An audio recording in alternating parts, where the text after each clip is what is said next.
후보자님 지명을 축하드리면서 모두 발언처럼 지금 언론의 환경이 급변하고 또한 공영방송의 정상화가 무엇보다도 중요한 시기에 중책을 지금 맡았습니다. 앞으로 우리 대한민국의 언론 특히 관련된 어떤 한류 콘텐츠 육성에 큰 역할을 좀 해주시기를 좀 부탁을 드리면서 앞에 우리 존경하는 우리 의원님들 말씀하신 몇 가지 좀 사실 확인차 먼저 좀 질의를 하겠습니다. 학폭 관련해서 이제 경과를 보면은 당시 그 하나고였던 1학년이었던 우리 그 후보자의 이제 자녀분과 동급 학생들 간의 이제 물리적 충돌이 2011년도 있었고 2012년도 3, 4월 달에 상담 진술서가 있었고 그다음에 이제 당해 2012년도 5월 달에 학교장 자체 종결 담임 종결로 자제분이 단대북으로 전학을 갔습니다. 저는 조금 이제 저도 처음에 이 사실을 알고 좀 걱정을 많이 했는데 알면 알수록 조금 이상한 거는 2011년도에 만약에 물리적 큰 충돌이 있었으면 그때 당시에 문제가 돼야 되는 건데 왜 또 그 이후에 또 진술서가 있고 하는 어떤 그런 어떤 그게 좀 기본적인 의문이 들었는데 결국은 지금 언론에 최근에 나왔지만 당시에 자제분과 충돌이 있었다는 그 학생들이 화해를 했기 때문에 그 2011년도에는 문제가 없었고 그리고 이제 진술서가 이제 되고 난 다음에 이제 학교 이제 자체적으로 종결을 했지만 단대북으로 강제 전학을 가고자 했는데도 최근에도 이제 언론에 나왔지만 그때 당시에도 그 학생들이 친구가 강제 전학하는 걸 강력하게 반대했다. 네. 이렇게 지금 현재 알고 있습니다. 그게 후보자님 사실인 거죠? 그렇게 알고 있습니다. 그리고 아까 그 존경하는 이 민주당 의원님들 그 자료 질의에도 잠깐 나왔던 그 1학년 담임 선생님도 기자 지금 인터뷰한 거에 보면 뒷부분에 반대했다 하는 얘기를 좀 하시지 않았습니까? 그리고 그건 사실입니다.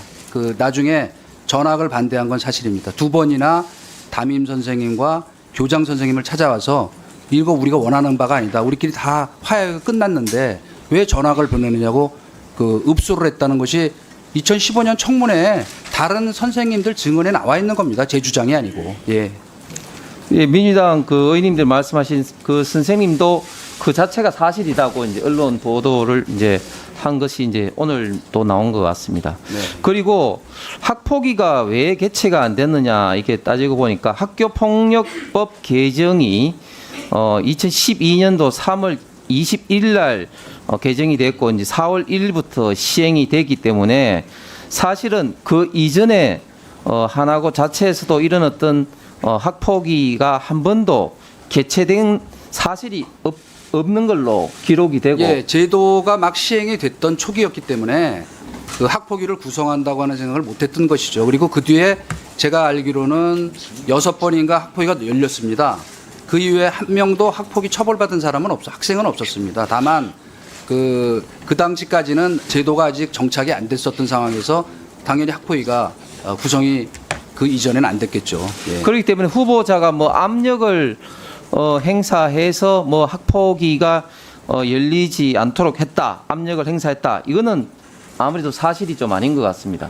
예, 얼토당토하는 얘기입니다. 그리고 뭐 이사장에게 전화를 해서 압력을 행사했다 이런 어떤 의혹은 당시에 전화한 것은 사실이지만 당시에 후보자는 학기 이후에 뭐 전학 조치를 하면 안 되겠느냐 이런 어떤 부탁을 했는데 결국 그 부탁도 되지 않고 결국은 학기 중 5월 달에 네. 5월 달에 이제 강제 전학이 된 것이죠. 네, 굉장히 큰 손실입니다.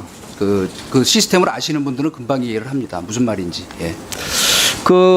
이처럼 후보자의 자녀의 학폭은 일반적인 어떤 학폭이 아닌 당시 어떤 청소년끼리의 있던 다툼했던 그런 어떤 가능성이 많은데 그럼에도 불구하고 이런 어떤 부분에 대해서 최근까지도 계속해서 공영방송이라고 하는 많은 어떤 방송사들이 의혹을 가지고 이렇게 집중적으로 계속해서 이렇게 의혹만 가지고 비판 보도하는 어떤 행태에 대해서는 후보자는 어떻게 생각을 하십니까? 예, 사실은 이거는 2015년에 이제 문제가 뒤늦게 불거진 겁니다. 근데 그 당시에 그 사안을 제기했던 분이 바로 요새 언론에도 많이 나오시는 전모라고 하는 그 교사분이신데요. 그분이 제기함으로써 사실은 권익위에 문제 제기를 함으로써 이 청문회까지 열렸고 그 뒤에 2019년에 그 또 MBC에서 이걸 특별히 다뤄서 더 이슈가 됐던 것이죠. 그러나 그 학교에서는 이미 다 끝난 사안이었습니다. 근데 이분이 뒤늦게 이거를 그 이분의 행적은 뭐 이미 보도가 많이 됐기 때문에 뭐 잘 아실 겁니다. 그러니까 왜 그렇게 했는가에 대한 그 의문이 있기 때문에 당시에 상담 교사였던 유모 선생님 그분이 나중에 단식까지 해가면서 이건 아니다라고 이 부인하지 않았습니까? 예. 그것도 이미 다 보도가 된 얘기입니다. 저는 잘 모릅니다만은 그분을. 네.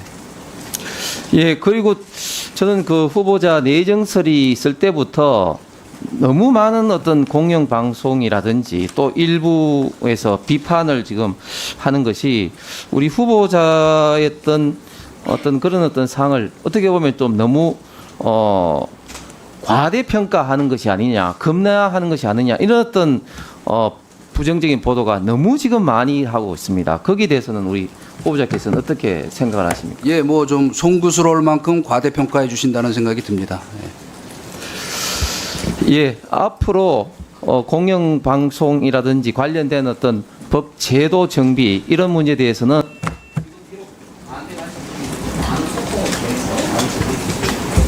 알겠습니다. 감사합니다.